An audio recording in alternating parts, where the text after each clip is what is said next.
Hello and welcome to this quick introduction to Bumblebee, WSG's application test automation tool. Bumblebee is a non-intrusive test tool that interacts with an application the way a user would. It is built as a local web service using Python and can run in the application developer's PC or a centralized infrastructure.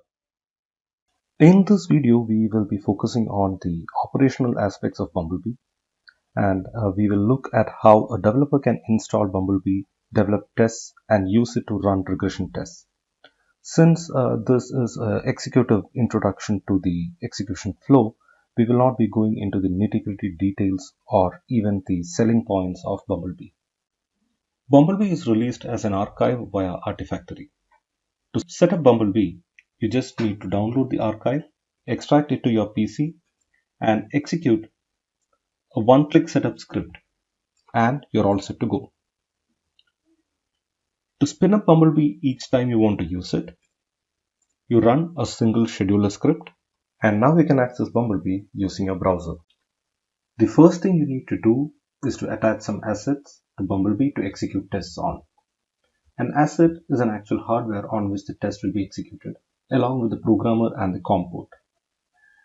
In this case, I have a WFI32 curiosity board that will be programmed using a Picket 4 and accessed via COM14. The core of Bumblebee test execution revolves around tests and plans. A test is a set of instructions that defines operations to be performed on an asset, along with the pass and fail criteria for these instructions. A plan is a collection of tests that can be executed. Examples of plans can be nightly run plans, regression test plans, and smoke test plans. These plans will have different set of tests in them and can be triggered accordingly. Developers can either trigger existing plans or create new plans to suit their testing needs.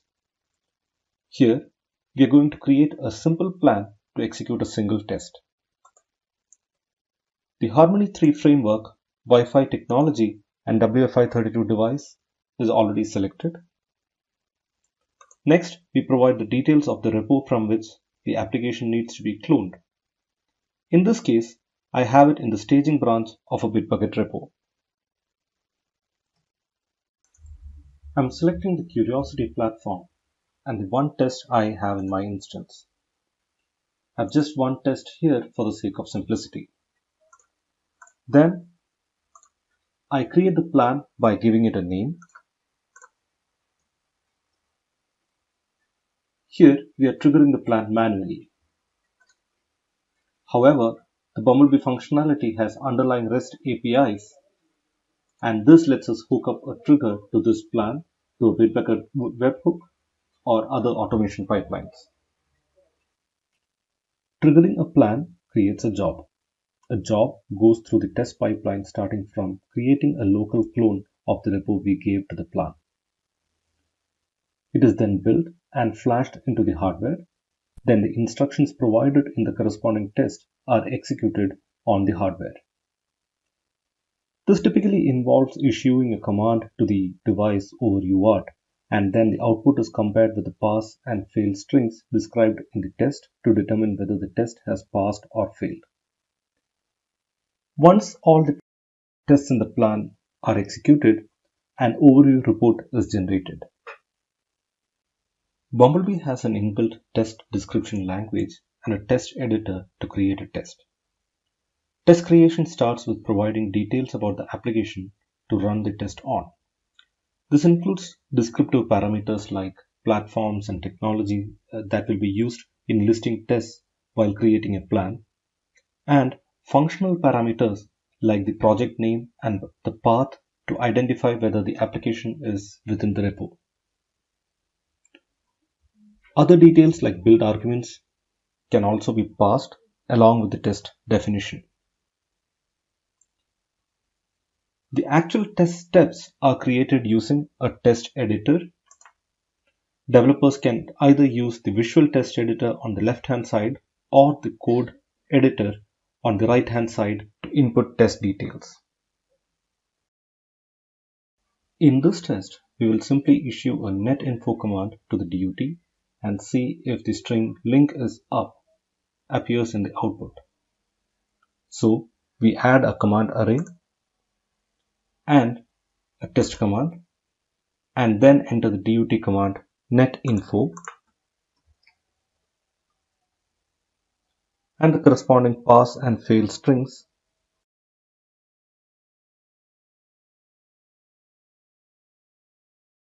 This info is synchronized with the code editor in real time. The scripting language also supports some advanced features like variable parsing and substitution. For instance, a variable can be assigned the IP address reported by the DUT, and this variable can be used in the next command. For example, this IP address can be used to issue a system command that will be executed in the test PC. To finalize the test creation process, we apply the test condition, provide the test an appropriate name, and submit the changes. The next time a plan is created, this test will also be available for selection. Test grouping and selection can also be done using test tags and other parameters, but we will not go into the details of those now. This test is now committed to the local test database. Once the developer finalizes test creation and local test verification, it can be downloaded in JSON format and checked in to the central test repo with a pull request. Tests will be developed by application developers and added into a central repository. These tests are stored as JSON files in a Bitbucket repo and can be imported into your Bumblebee instance using the front end. Here, I'm uploading a bunch of tests I got from another developer to execute them in my setup before committing it into the central test repo. The same process can be used to synchronize your test database with the central repo.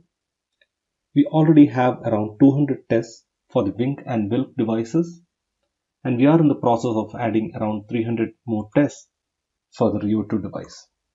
Released versions of Bumblebee will include the latest test repo.